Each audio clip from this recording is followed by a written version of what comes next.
Section 5.1 Inverse Function. So we're going to go back and talk about functions a little bit because the focus of this chapter is on exponential and log functions. Okay, and there's a special relationship between the exponential function and the log function. And so to understand that relationship, we first have to learn something called inverse function. Okay, so if you quickly recall what a function is, what is a function? Function is a rule that takes each element from the set D and assigns it a unique element in the set R. The set D is called the set of all is called the domain, and the set R is called the range, if you recall that. And another way to look at a function, like I said, is always think of it as a formula. It takes some input and gives you back some output.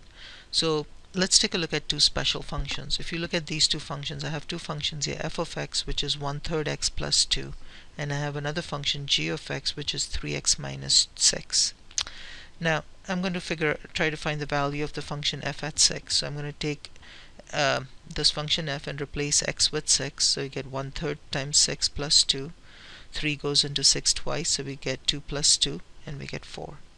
So this basically tells me is that if x is 6, then f is 4. And remember, for graphing purposes, we replace f with y.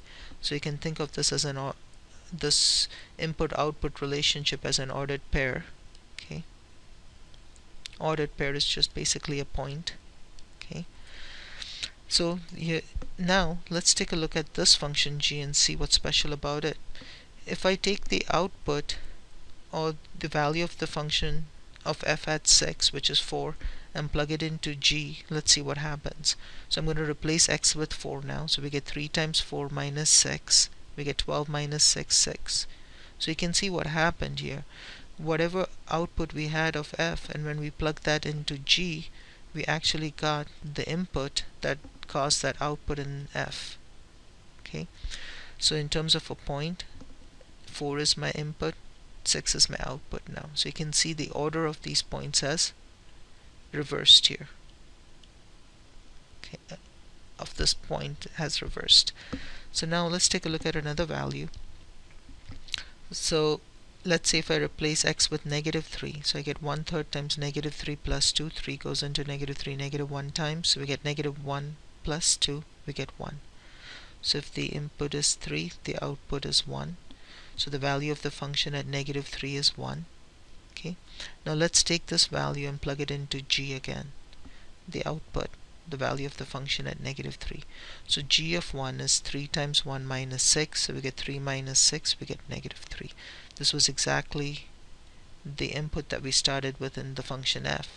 Okay, so once again, when we write this as an ordered pair, as a point, x and y are switched here. X was -3 and 1 for g, x was 1 and -3. Okay, let's go ahead and graph it out in terms of set. So let's see what happens. Normally, what does a function do? I've denoted that in blue. Okay, what does a function do here? Let me just erase this and start it again. A function, what it does is we have two sets here. We call the set D my inputs. Okay, so what a function does is takes your input, we plug it into the function f, okay, and we get back some output which we'll call y. So this is called set R, my range, which is my outputs. Okay, that's what we've been doing. For each x, you can only have one y. Okay, and that was a definition of a function. But sometimes in life we are interested in the opposite direction. We are interested in what input caused that output. We want to have a way to recalculate that input given the output. And that's what in above example the function g does. If you notice, the function g takes the output of the function f and tries to figure out what input caused that output. So the function g goes in the opposite direction now. So I'll denote that with a different color. So that's the function g of x. Okay, let me just rewrite these x's on the top. So this is my x and y. Okay, so that's what the function g does. It goes in the opposite direction. Since it's the opposite of the function f, okay, it basically everything switches roles. So now this y becomes x.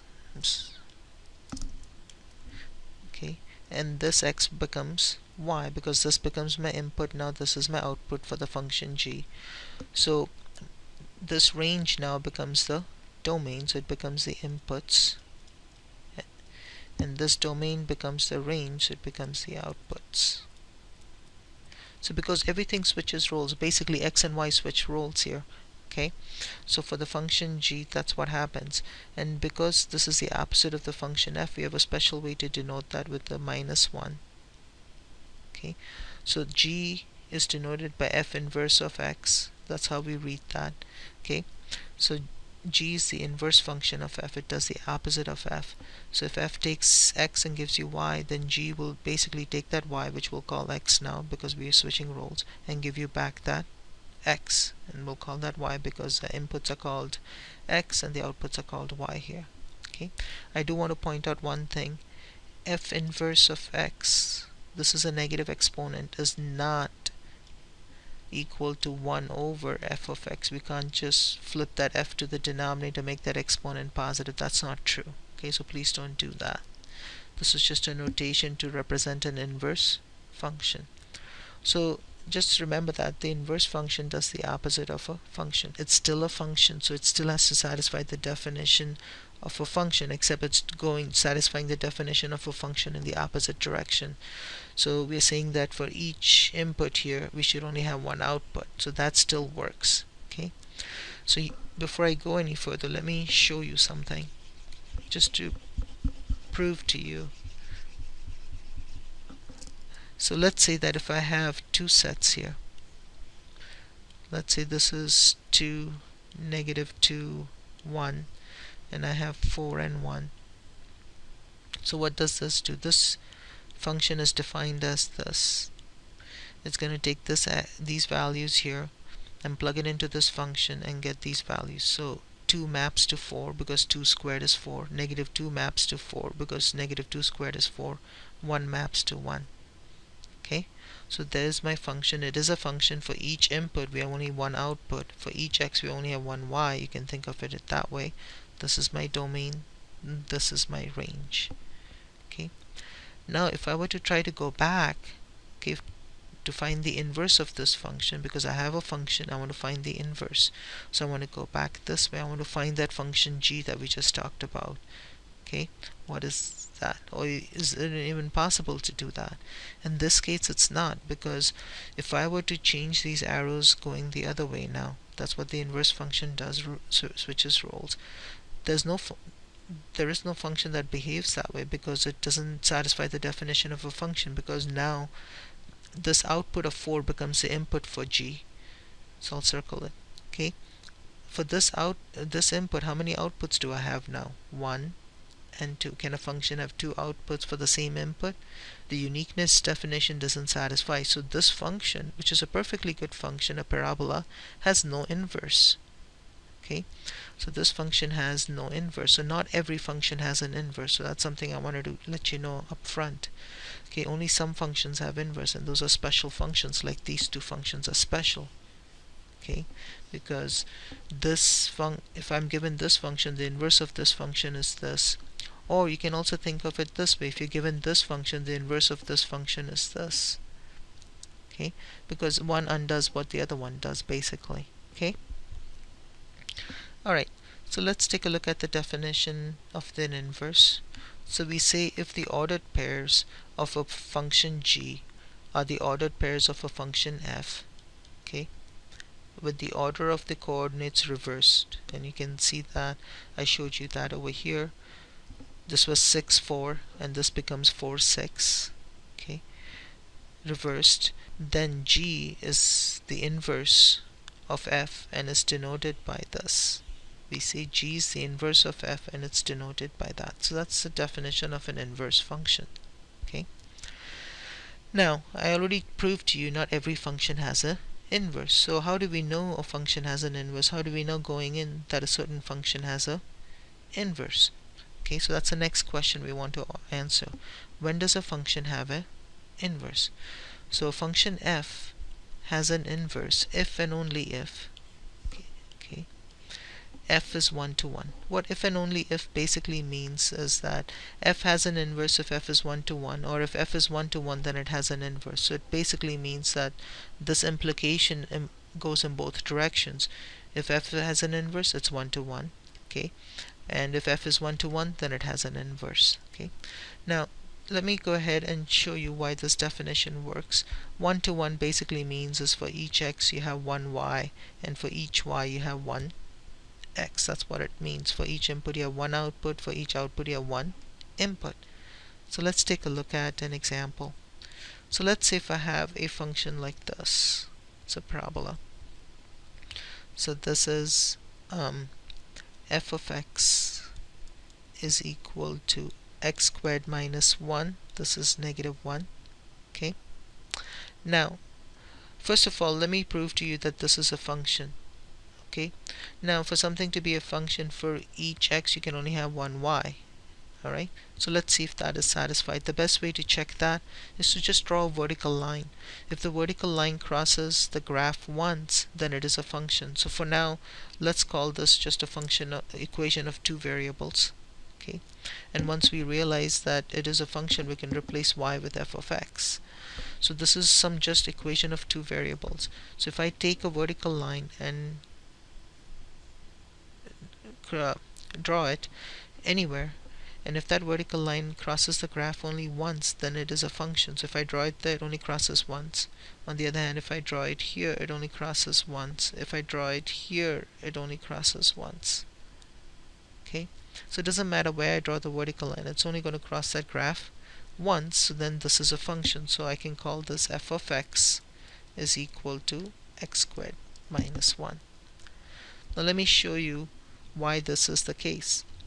Basically the definition of a function said what? For each x you have one y. So let's pick this x, let's call it x1. If I go up to the graph, I have a point. So if I go across, I have a y. Let's call it y1. Okay, let's take a look at this point. So let's take a look at this x. If this is x2, if I go up to the graph, I have a point. So if I go across, I have a y value. Let's call it just y2. Similarly, if I take this point, call it x3, if I go up to the point and go across, I get to y2. That's okay. Two different inputs can give you the same output. That's alright, but one output cannot give you two different inputs. Okay, so this is a function. So you can see for each x we have one y, and for each y we have one x. So if I were to go the other direction now, if for this y, if I go across, I only have one x, and so on. So this is a one-to-one function. It looks like it's a one-to-one function here, but let's go here and check. For this y, if I go across here, I have one x. For this y, if I go across here, I have another x. For the same y, I have two x's. So at least out here it looked like it was one-to-one, but now it's not one-to-one.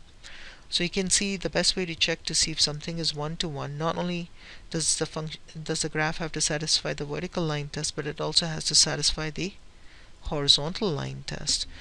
Because if the horizontal line crosses the graph more than once, then for that particular y value you're going to get two different x's, so then it's no longer one-to-one. Okay, so another way to say that is a function f has an inverse if and only if it's one-to-one, or we can say the function f satisfies the horizontal line test.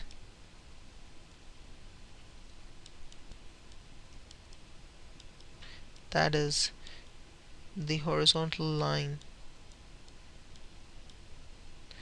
crosses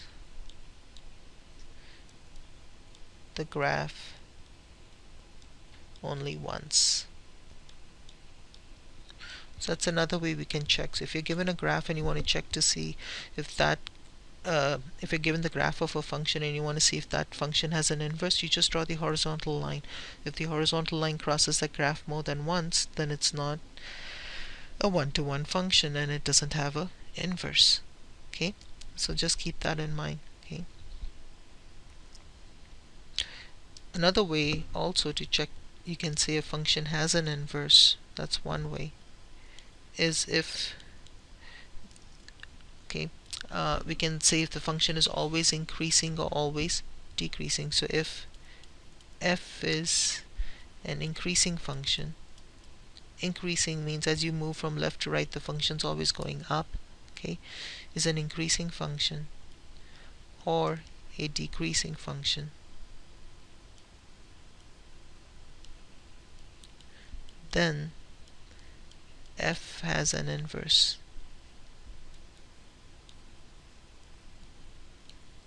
Okay, so here are some examples. For example, if I give you this function, let's say if I have the cubic function we took a look at before, or if I give you this function, this is a function of some polynomial.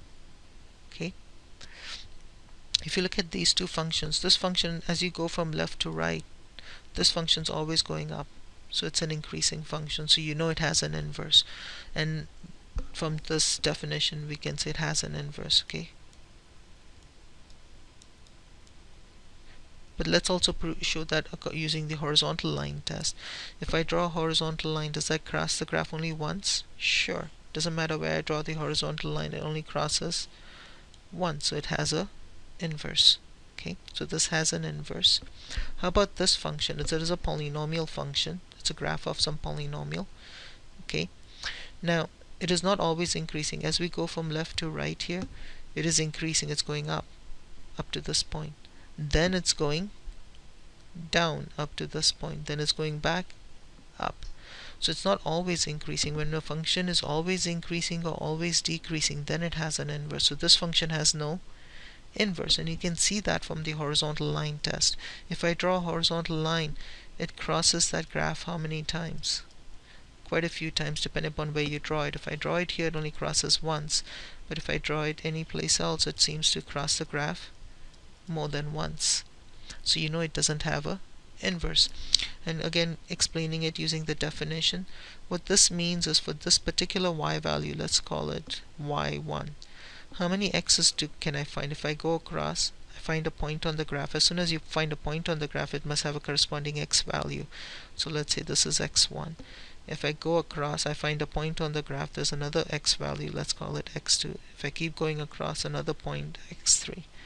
So for this particular y value, I have 3 x values. So clearly this is not a function, because this has no inverse. I'm sorry, it is a function, it just doesn't have a inverse. Okay, because the inverse definition has to satisfy in both the definition of a function has to be let me restate all of that.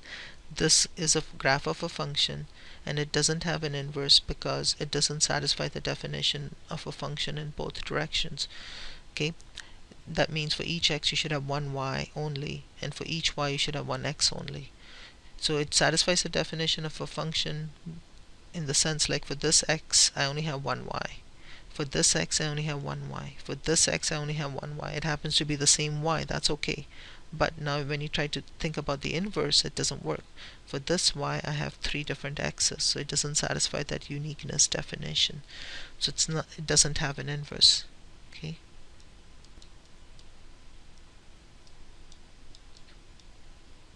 so now we have couple ways to check for an inverse function.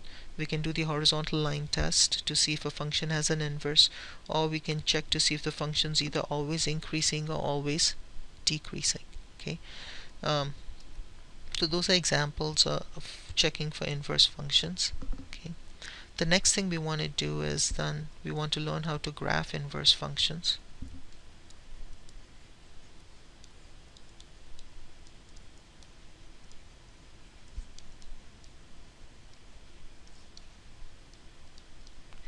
Graphing inverse functions is very easy if you know the graph of the original function. It's extremely easy, because remember what I said at the beginning.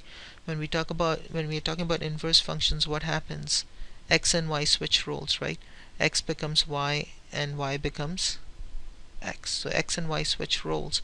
So if you want to graph an inverse function, all you have to do is switch the roles of x and y, and you can get the graph of the inverse function. So how do we go about doing that?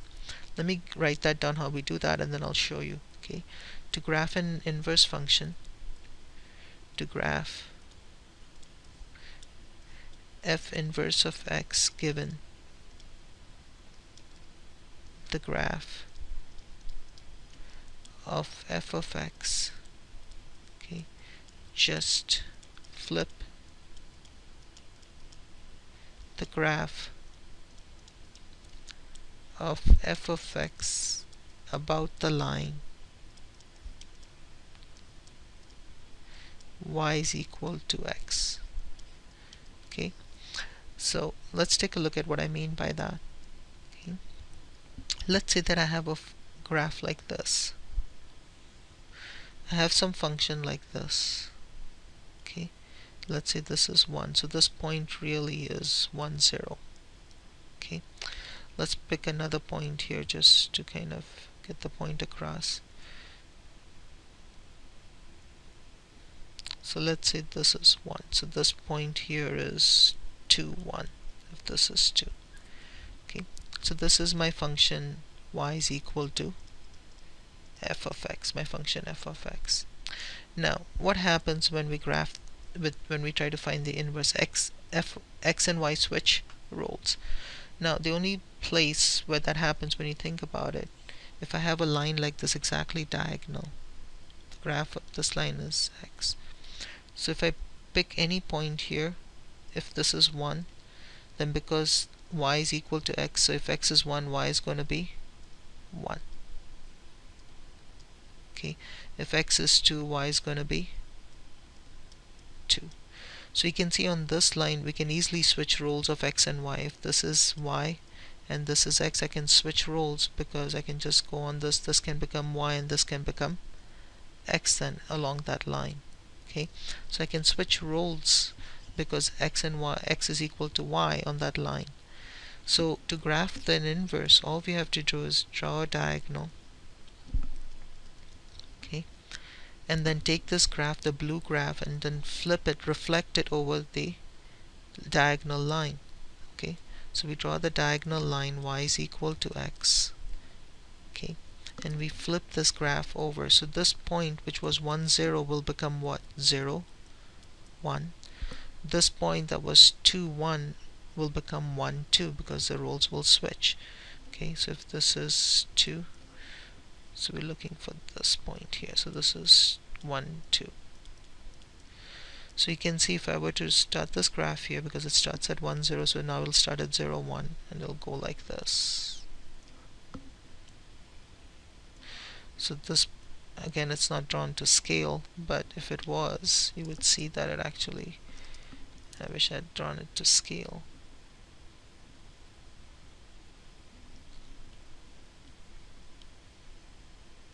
Okay, so it goes like this. So this point becomes this point becomes this point.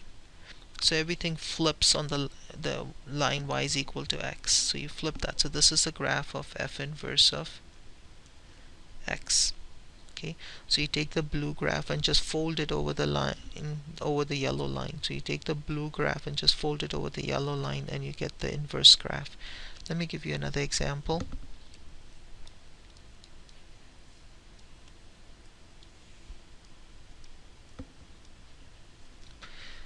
Let's say that if I have, actually let's do this. Let's say that I have some asymptotes here.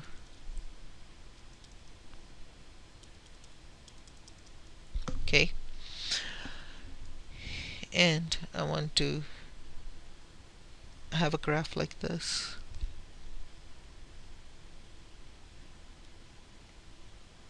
So let's say this is 1, this is minus 1. Okay, so I want to graph the inverse of this. Okay, first of all, this function has an inverse. You can see it passes the horizontal line test. If you draw the horizontal line anywhere, it's only going to cross 1, so it has an inverse. So let's graph it. Everything switches roles. So this point, which is 1, and this is minus 1, I have an asymptote at 1 and minus 1. So now they're going to switch roles. I'm going to have asymptotes when x is 1 and x is minus 1. So I'm going to have asymptotes like this when x is 1 and x is minus 1, because x and y switch roles. and then you can draw that diagonal line that we talked about. This is my line, y is equal to x. Okay, so if you take this blue line and fold it, just this blue line here, and you fold it about this yellow line, about the green line, the diagonal line, if you fold it, you'll end up with something like this. You can see that I just folded that over, and if I take this and fold that over on the other side, on top here, it'll go like this. So that is the graph of the inverse function, if this is the graph of the regular function. So it's really easy to graph inverse functions. All we are doing is switching roles of x and y. So the best way to do that is to draw a diagonal line, y is equal to x, because on this line x and y are equal, so that you can imagine they're switching roles. Okay, and then you just fold that piece over. Alright, so we took a look at how to graph inverse functions. The next thing we want to do is, okay, we want to be able to check to see if two functions are inverses of each other. So check for inverse. How do we know if two functions are inverses of each other? Okay, so we say two functions f of x and g of x are inverses of each other if f naught of g of x is equal to x and, okay, g naught of f of x is equal to x. Okay, then we can either denote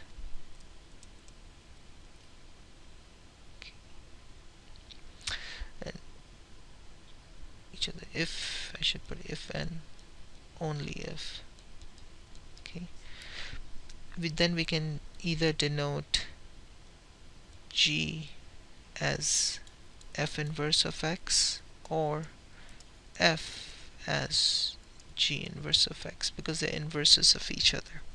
Okay, so basically what are we saying? That two functions, if I give you two functions and you want to check to see if they're inverses of each other, all you do is take the composite. Remember this, we talked about in chapter 3. We take the composite of those two functions, and if I take the composite and end up with x in this direction, f naught of g, and also take the composite of g naught of f and end up with x, if the same input and the output are the same, then we know that they're inverses of each other. So let's quickly do an example of this.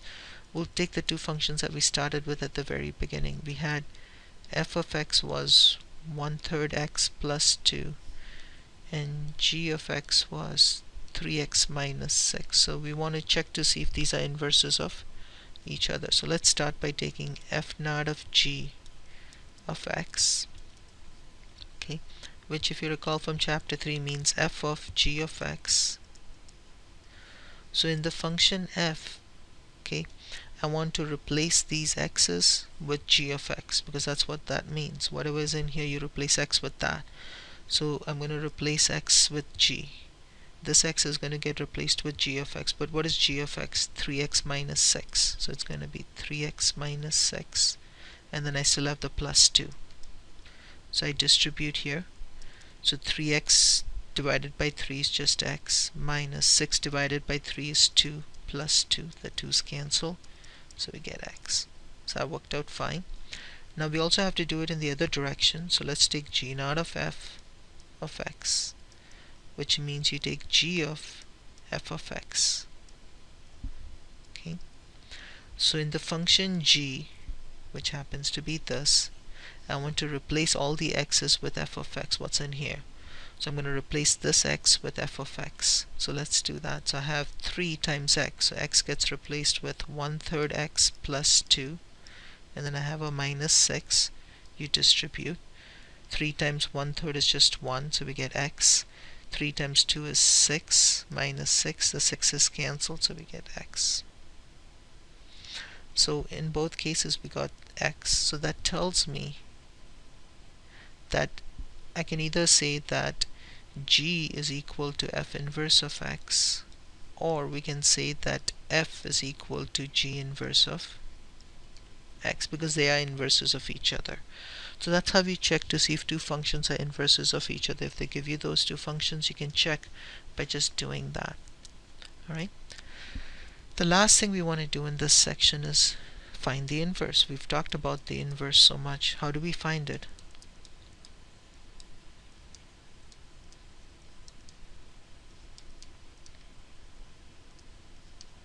How do we find the inverse? How do we find the inverse? Okay, there's very couple different simple steps.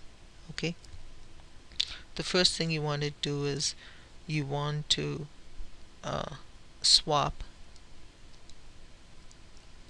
x and y, and then the second thing you want to do is you want to solve for y. So there's a two-step process to finding the inverse. So let's take a look at the example. Let's go back to the example we were just working on. Okay, we had f of x was what? It was 1/3 x plus 2. Okay, let's say I want to find the inverse of this function. I want to find f inverse of x. Okay, and I can do that in this case because clearly this is a graph of a line, and you know, because the slope is positive here, the line is increasing, and since the line is increasing, it has an inverse, right? Because if the function's always increasing, it has an inverse. It doesn't matter where I draw the draw a horizontal line, it's going to cross the graph just once since it's increasing always. So you know it has an inverse, so we can find it. So let's do that. The first thing we do is swap x and y. Well, where is y? Well, y is right here. Remember, f of x is the same thing as y, right? So let's swap x and y. So we get x is equal to 1/3 y plus 2, because that's what happens with inverses, right? X and y switch roles. And then what do we do? Solve for y. Anytime you're solving an equation with fractions, we always want to get rid of the fraction first, right? So let's multiply everything by the common denominator. Since it's an equality, we can do that. So the common denominator is 3. So you multiply this by 3, so we get 3x. You multiply this by 3. When I multiply this by 3, the 3's will cancel, so you just get y. You multiply this by 3, we get 6. So now I want to solve for y, so you move the 6 over, so we get y is equal to 3x minus 6. So this is my inverse function. So this tells me that my f inverse of x is 3x minus 6. Make sure you guys replace the y with f inverse notation. You don't want to leave it like this. Okay, and that's all we have to do when we find the inverse. There's no magic to it or anything. So let's take a look at another example. Let's say that if I have f of x is equal to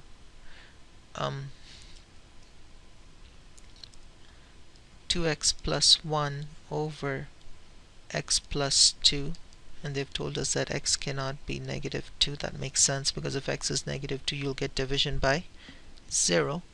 So they've told us that. Alright, so let's take a look at this. To find the inverse, what do? We swap x and y. So this is technically my y. So let's swap x and y. This y becomes x, and all the x's become y. Now I want to solve for y. Anytime you're solving for anything and you have fractions, you always want to get rid of them. And since two fractions are equal, in this case, the best way to get rid of them is by cross multiplying. So you get multiply x times this, so we get xy plus 2x. I'm multiplying these two. Okay, then I multiply these two, so is equal to 2y plus 1. Remember, we are solving for y, not for x. We're solving for y. So what do? Whatever you're solving for, you want all those terms on one side. So this term goes there, this term goes here. So we get xy minus 2y is equal to 1 minus 2x. Okay, then how do I continue with this problem? Because I want to isolate the y term by itself. I have two y terms. I want to combine them and make it into one so I can isolate y by itself eventually. And since I don't know what x is, there's no way for me to add these coefficients now. But what I can do, if you recall from chapter 2, I can take out a y, because there's a y common in both of these, so I get x minus 2 is equal to 1 minus 2x, and I can divide both sides by x minus 2, so I get y is equal to 1 minus 2x over x minus 2. Okay, so just remember that it's sometimes you got to remember this little trick. If you cannot add the coefficients, then you can always take out what's common. In this case, what's common is y, because we don't know x. If x was 5, I could add them. 5 minus 2 is 3. I would be done 3y. I would end up with 3y, but I don't know what x is. So we do it this way. So we want to write it again. Don't leave your answers like this. This is wrong. You want to write y as an inverse notation. So you get 1 minus 2x over x minus 2. And then x cannot be 2 in this case, okay, because if x is 2, this function falls apart. Okay, so just keep that in mind. Alright, so that's how you find inverse functions. Now I gave you 2 examples, but I'll give you one more where it's a little bit tricky to find the inverse, and I'll show you why. Okay, alright, before I go any further, if you want, once you do this, if you wanted to check your answer, we can easily do that. So let's do that. Let's take f of minus 1 up here.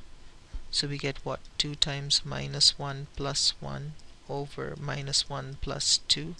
2 times minus 1 is negative 2 plus 1 over 1. So we get negative 1. Okay.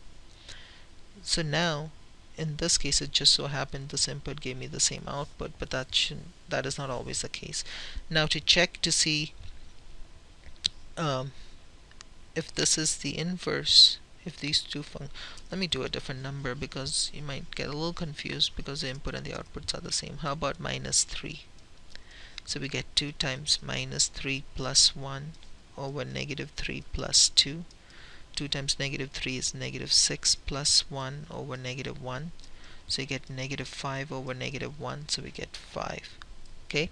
So if x is negative 3, y would be 5. So now we want to check to see if this inverse that we just found is the right inverse. So how do we do that? Well, take this output and plug it in here and see if we get that original input, because that's what the inverse does, right? If f does what? It takes a negative 3 and gives you 5. Inverse should do what? Do the opposite. It should take the 5 and give you back the 3 if it's the inverse. So let's do that. So f inverse of 5 is 1 minus 2 times 5 divided by 5 minus 2. So you get 1 minus 2 times 5 is 10 over 3. So you get negative 9 over 3, which is negative 3. And that's exactly what we have. So this is a correct inverse. Okay. So when you find the inverse, just take a few minutes and check the inverse by doing this. Just pick a number, plug it in, and get some output. Plug that back into the inverse and see if you get the original input. Okay. Now, before I close this section, let me do one final example that's a little bit more complicated. Let's say that if I have f of x is equal to x squared minus 6x plus 2, and they've told us that x is greater than or equal to 3. So they've given us a domain. Let me write it this way. So the domain is x is greater than 3. So this is the domain of f. Now, before I even do anything, from earlier discussion, what do we know? The domain of the function f, that's this, becomes what? The range of the function f inverse. So even before I do anything else, let me tell you this. This domain is going to become the range of f inverse. Okay, so we already know that. So that's something you should always know. So now let's try to find the inverse. This is the same thing as y. So we do what? Swap all the x's and y's. So y becomes x and all the x's become y. So you get y squared minus 6y plus 2. So now how do I solve for y? Normally in the previous two problems, though I erased it, but once we swapped x and y, it was a linear equation. It's linear here. Also, it was easy to solve for y. We just had to isolate all the y terms on one side, and then we had to eventually isolate just y. But out here it's not linear, it's degree 2. So how do I solve for y? Well, what we do is something called completing the squares, and we've seen this quite a few times before now. Okay, so let's see if we can do that.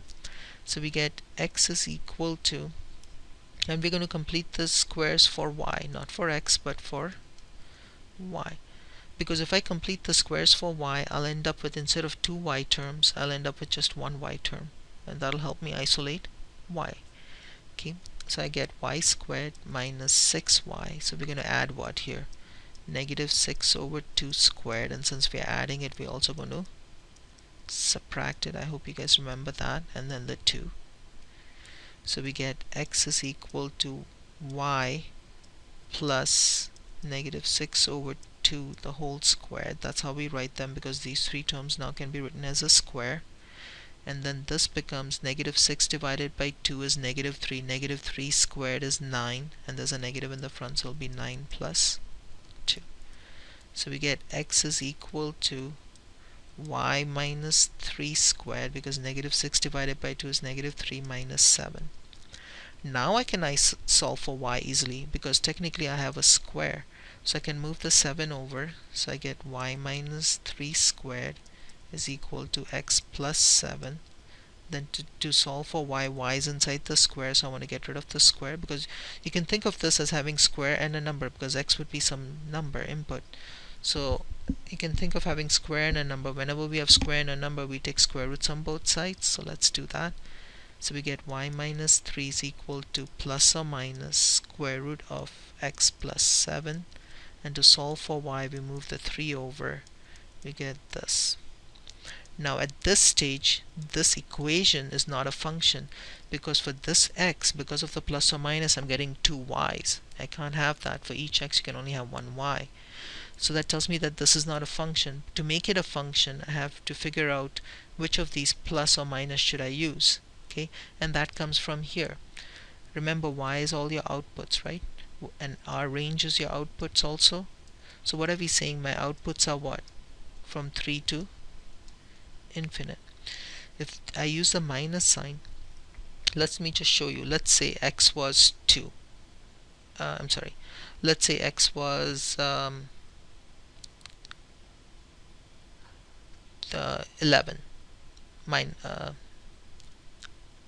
I'm sorry, not 11. Let's pick 3 and 18. Okay. So if x was 18, what would y be if I use a minus sign? So I get 3 minus, I get 18 plus 7, so I get 3 minus square root of 25, which is 5. So we get negative 2. So it's saying if my input was 18, my output would be negative 2, but that's not the case. My output has to be in this interval. Is negative 2 in that interval? No. So that tells me that I can't use the minus sign. I have to use the plus sign, because my output is everything greater than 3. So if I use the plus sign, think about it. This is going to give me a positive number. I add it to 3. I'm going to get a number bigger than 3. But if I use a minus sign, I'm going to be in trouble, because I'm going to take 3 minus something positive. So you're going to get some number less than 3. But if a number is less than 3, it's not going to be in this range. So in this case, the range helps us decide which sign to use. So my f inverse of x is 3 plus this. Because if you were to use a minus sign in the middle, then all the values of y would be less than 3, because it will be 3 minus some number, 3 minus another number, and so on. But we know that the values of y are between 3 and infinite. They have to be greater than 3. So that tells us that we have to use the positive sign. Okay, so that's how you find the inverse of this. So whenever you have a quadratic like that and you want to find the inverse, you're going to have to complete the squares for y. So just remember this example when you come across it later. Okay, so that is the section on inverse functions.